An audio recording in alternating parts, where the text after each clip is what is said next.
नमस्कार, आप सभी का स्वागत है सी10 न्यूज पर। मैं हूं आपके साथ काजल सिंह। उत्तर प्रदेश में होने वाले विधानसभा चुनाव को लेकर जहां एक तरफ सभी राजनीतिक दल अपना पूरा जोर प्रचार प्रसार में लगाए हुए हैं, तो वहीं अब यूपी चुनाव में इस बार बॉलीवुड की भी एंट्री होने लगी है। वाराणसी में इसकी शुरुआत miss India most popular face 2019 की रचना सिंह यदुवंशी ने कर दी है। बता दें कि Miss India most popular face Rachna Singh Yaduvanshi ने सी10 से खास बातचीत के दौरान प्रियंका गांधी के खिलाफ चुनाव लड़ने की बात कही है। उत्तर प्रदेश में होने वाले विधानसभा चुनाव में अब बॉलीवुड की भी एंट्री हो चुकी है। Miss India most popular face Rachna Singh Yaduvanshi अपने एक शूट पर वाराणसी पहुंची, जहां वाराणसी में हुए विकास कार्य और यूपी में महिला सशक्तिकरण की तारीफ की। साथ ही देश में लड़कियों के साथ हो रहे बलात्कार जैसी घटना पर सख्त कानून लाने की बात कही है। वहीं यूपी चुनाव में प्रियंका गांधी द्वारा लड़कियों को बढ़ावा देने पर कहा कि वो सिर्फ चुनाव के समय ही दिखती हैं। यदि सच में वो महिलाओं और लड़कियों को आगे बढ़ाना चाहती हैं तो वो कुछ ऐसा करें जिससे सभी को विश्वास हो सके। रचना सिंह यदुवंशी ने प्रियंका गांधी को सामने से चुनौती तक दे दी। उन्होंने कहा कि अचानक से जिस तरह से वो राजनीति में आई, अगर मैं राजनीति में आऊं तो उनसे ज्यादा तो मुझे ही वोट मिल जाएंगे।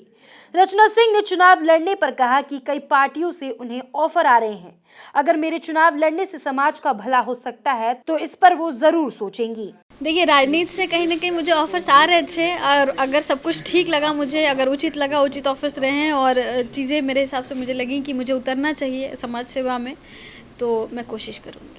अब ये मैं नहीं कह सकती क्योंकि हर पार्टी से कहीं ना कहीं मुझे ऑफ़र आए हैं, तो ऐसा नहीं कह सकती। हाँ, बट जहाँ मुझे सम्मान मिलेगा मैं वहाँ अपना कदम ज़रूर बढ़ाऊँगी। देखिए, अभी कांग्रेस से मुझे कोई ऑफ़र नहीं आया तो मैं नहीं कह सकती हूँ, और 40% की अगर बात की जा रही है तो मुझ तक अभी तो ये ऑफ़र नहीं पहुँचा है। मुझ तक पहुँचा है तो मैं बात करूँ इस विषय में, और ऐसे तो मैं नहीं कह सकती हूँ। बाकी पार्टी से लोग इंटरेस्ट ले रहे हैं मुझ में और उस तरीके से ऑफ़र्स हैं, तो मैं उनके बारे में मैं सोच सकती हूँ। कांग्रेस का भी मैं कुछ नहीं। देखिए, राजनीति ऐसी चीज़ है कि इलेक्शन के टाइम पे सभी मेहनत करने आ जाते हैं। इससे पहले अचानक कोई पता नहीं चल रहा है, कोई केसेस हो रहे हैं तो फुटेज लेने लोग पहुंच जा रहे हैं, और अचानक से फिर राजनीति में उतर गए। वोट का टाइम आ रहा है तो सभी क्षेत्र में चलने लग रहे हैं, तो फिर इसका कोई मतलब नहीं है।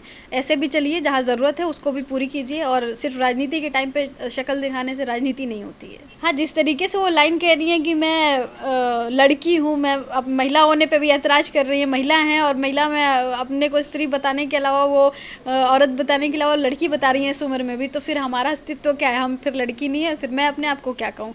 और रही बात जिस तरीके से वो कह रही हैं, इलेक्शन के टाइम पे जो फुटेज लेने सब लोग जब आ रहे हैं तो फिर इसका कोई मतलब नहीं है। अगर उस तरीके से, तो मैं दावे के साथ कह सकती हूँ कि अगर मैं उनके अगेंस्ट, अगर मैं जिस जगह से वो लड़ रही हूँ वहाँ से अगर मैं लड़ूँ तो उनसे ज़्यादा वोट मिल जाएगा मुझे। वो जितना दिनों से वो राजनीति में एक्टिव हैं और जिस तरीके से फुटेज लेने लोग टाइम पे आ रहे हैं, मैं उतने दिनों से एक्टिव नहीं हूँ, लेकिन मैंने समाज में मैंने भी काम किया हुआ है और निस्वार्थ भाव से किया हुआ है। कभी फुटेज लेने के लिए या राजनीति करने के लिए नहीं किया गया है।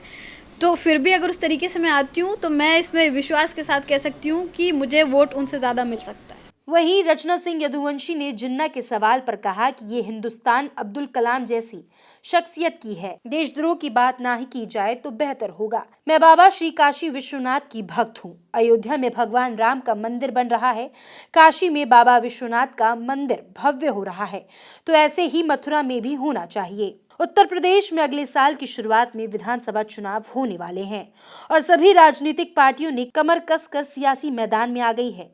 एक तरफ उत्तर प्रदेश के पूर्व मुख्यमंत्री और समाजवादी पार्टी के अध्यक्ष अखिलेश यादव ने आगामी विधानसभा चुनाव नहीं लड़ने का ऐलान किया है।